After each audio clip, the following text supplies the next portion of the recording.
আসসালামু আলাইকুম ওরহমতুল্লাহ।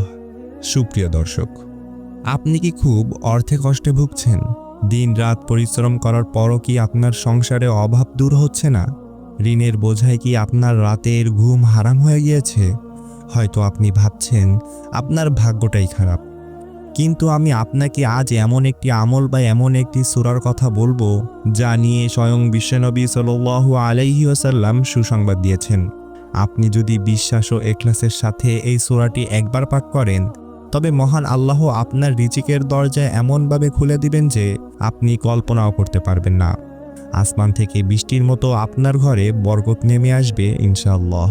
পুরো বিষয়টি জানতে এবং আমল করার সঠিক নিয়ম শিখতে ভিডিওটি একদম শেষ পর্যন্ত দেখুন, কারণ ভিডিওর মাঝখানে আমি এমন একটি গোপন দোয়ার কথা বলবো যা এই আমলের সাথে পড়লে ফলাফল দ্বিগুণ দ্রুত পাওয়া যায়।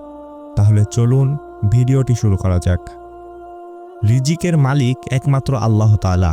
তিনি যাকে ইচ্ছা অগাধ ধন সম্পদ দান করেন, আবার যার জন্য ইচ্ছা রিজিক সংকীর্ণ করে দেন। তবে আল্লাহ তাআলা পবিত্র কোরআনে আমাদের জন্য এমন কিছু পথ দেখিয়েছেন যা অনুসরণ করলে অভাব আমাদের ধারে কাছেও ঘষতে পারবে না।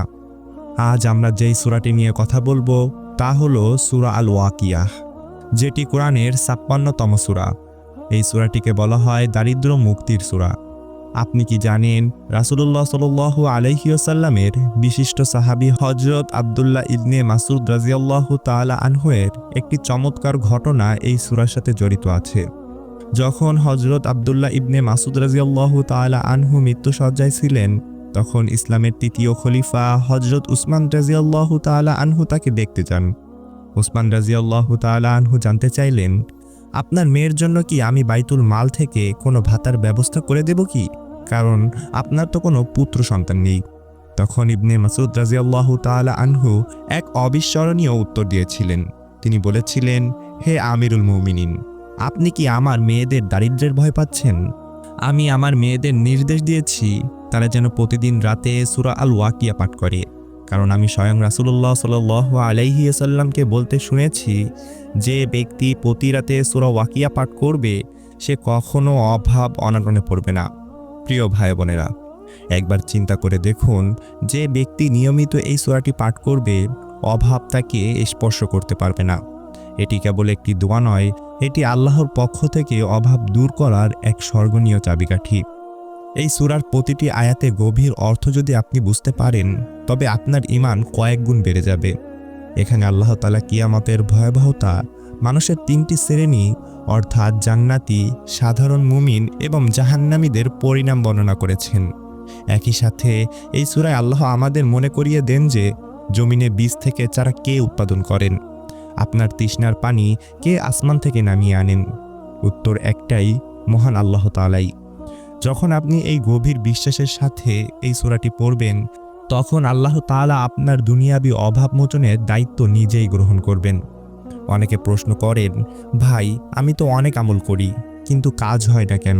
একটা কথা সবসময় মনে রাখবেন, আমলগুলো কবুল হওয়ার পূর্ব শর্ত হলো হারাম খাবার ও উপার্জন থেকে দূরে থাকা এবং আল্লাহর উপর পূর্ণ বিশ্বাস রাখা। আল্লাহর উপর ভরসা করে একবার এই সূরাটির আমল শুরু করে দেখুন, আপনার জীবনের মোড় ঘুরে যাবে ইনশাআল্লাহ। এবার চলুন জেনে নিই এই আমলটি আপনি কখন এবং কিভাবে করবেন।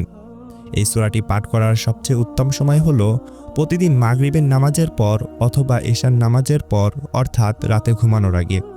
ওযু অবস্থায় কিবলামুখী হয়ে বসে ধীরস্থিরভাবে সূরাটি পাঠ করবেন।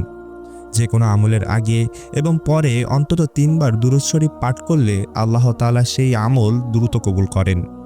এই আমলটি একদিন করে ছেড়ে দিলে হবে না, এটিকে আপনার জীবনের অবিচ্ছেদ্য অংশ বানিয়ে নিন। আপনি যদি সূরাটি পড়তে না পারেন, তবে অন্তত এর তেলাওয়াত মনোযোগ দিয়ে শুনুন এবং মনে মনে আল্লাহর কাছে সাহায্য চান, এতেও আপনি বরকত পাবেন। ভিডিওর শুরুতে বলেছিলাম একটি গোপন দোয়ার কথা। সূরা ওয়াকিয়া পড়ার পর আপনি যদি এই দোয়াটি পাঠ করেন, আল্লাহুম্মা কফিনি বিহালালিকা আন হারামিকা ওয়া আগনিনি বিফাদলিকা আম্মান সিওয়াক, যার অর্থ, হে আল্লাহ, আমাকে আপনার হালাল রিজিক দিয়ে তৃপ্ত দান করুন এবং আপনার দয়া দিয়ে আপনি ছাড়া অন্য সবার মুখাপেক্ষী হওয়া থেকে বাঁচিয়ে দিন।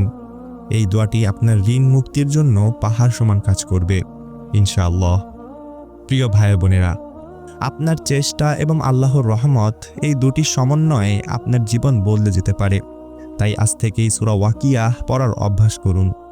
যদি ভিডিওটি আপনার ভালো লেগে থাকে এবং আপনি মনে করেন এটি অন্যের উপকারে আসবে, তবে অবশ্যই একটি লাইক দিন এবং ভিডিওটি শেয়ার করে সদকায়ে জারিয়ার সওয়াব হাসিল করুন। আর আমাদের চ্যানেলে নতুন হয়ে থাকলে এবং আরও এরকম ইসলামিক ভিডিও পেতে সাবস্ক্রাইব করে পাশে থাকা বেল আইকনটি বাজিয়ে দিন। আল্লাহ আমাদের সবাইকে অভাবমুক্ত ও সুখী জীবন দান করুন। আমিন। দেখা হবে পরবর্তী ভিডিওতে। আসসালামু আলাইকুম ওয়া রাহমাতুল্লাহ।